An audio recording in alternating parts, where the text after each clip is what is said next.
solar panels. Yeah, and so we got a chance to see that. That was cool. Mm-hmm. Saw a bunch of satellites, but I mean, he was like geeking out on the night sky, and so I was geeking out on the night sky. It's so much fun when you actually get somebody who knows a little bit. Mm-hmm. You can understand what you're looking at. Well, and somebody who can convey what they're looking at. That's a big one. Yeah, exactly. Well, there was a meteor shower a couple of weeks ago, and I never got to go see it. Mm-hmm. It's supposed to be a big one. I want to take you out to this spot just for even just camping's sake, because it was a gorgeous spot. Was it? We should do it. So we get up the next morning and everything, and we're a little later than we wanted to be getting up. Like, it's still dark when we're getting up, but like when we got into position, the sun had just cracked. I like to be in a position before sun cracks. Mm-hmm. But we got into position. He's at one end of this area, so he can cover one side that the cameras were saying the deer was coming in. I'm covering the other side, right? And so it's like 6 o'clock in the morning and everything. We're waiting. We're hearing little things. Stupid squirrels make you feel like you got a deer right behind you, and you're like, I can't turn around. They'll catch me. 7:30 on the dot. Big buck comes out, and I'm like, oh baby, you are meat in the locker. Like, oh, I'm so excited. And I realize he's a little uphill from me, and it's a far shot. I have to take it because he's broadside so beautiful, and he has no idea I'm there. So I draw back. I aim. I take my shot. Now I'm good left to right. I'm not off that way, but I about 5 feet in front of him is where my arrow lands. But the good thing about shooting recurve bow, there's not the string slap sound. Yeah. Because it's not, it's just limbs launching it. It's not the cams and everything that has to move. So I just stay still right after the shot. He has no idea I'm still there. And because the arrow was so quiet, he's not even scared away. So, oh, I got a second shot.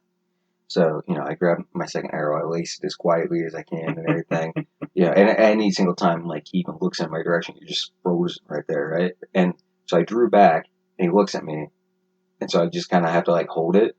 And so my arm's starting to shake and everything, because there's no let off on a recurve. Oh, yeah. So my arm's starting to shake, so I, like, slowly have to, like, let it back down to half draw, and then he puts his head back down, so I draw back, to full draw again, and I'm like aiming higher than his back, right? Because I'm realizing the drop on the first one. And so I think I've aimed high enough, and I should have aimed a hair higher. But I aim this second time, and I shoot the arrow, right? And it goes, and it drops just under his chest. And when I got the arrow, there was like a little bit of hair on it. So I mean, had I been 4 inches higher, I would have had a beautiful, perfect shot. That's the story of your life, Dakota. I know it. And so it drops, right? And it goes, and it doesn't even scare him. The second one doesn't. So I'm like, am I going to get a third shot out of this? And then right as soon as I think that, he walks behind a tree, and I'm like, no! And if it was that kid, I would have just taken a club and hit him over the head, walk up and smack. Oh, no. So he walked, and he was a beautiful deer, too, because he was really, really big in the body, but you could tell he was malnourished as a young fawn, because his horns they didn't match his body. They were smaller than his body, but it was a good sized rack. It was 3 on one side, 4 on the other. So it was a good sized rack, but it was just smaller than his actual body. Like, the ratio was off. So, my father-in-law, we had radios to try and communicate back and forth, like with the earpiece and stuff.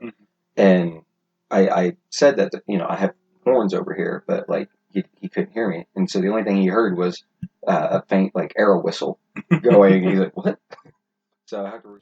Howdy y'all, Coyote here. If you enjoyed the clip you just heard, you can listen to the whole episode on Spotify, Apple, Pandora, or anywhere else you like to listen to your podcast on. And if you really like the clip you just heard, please consider giving us a like or click the subscribe button so you don't miss out on new episodes coming at you every week.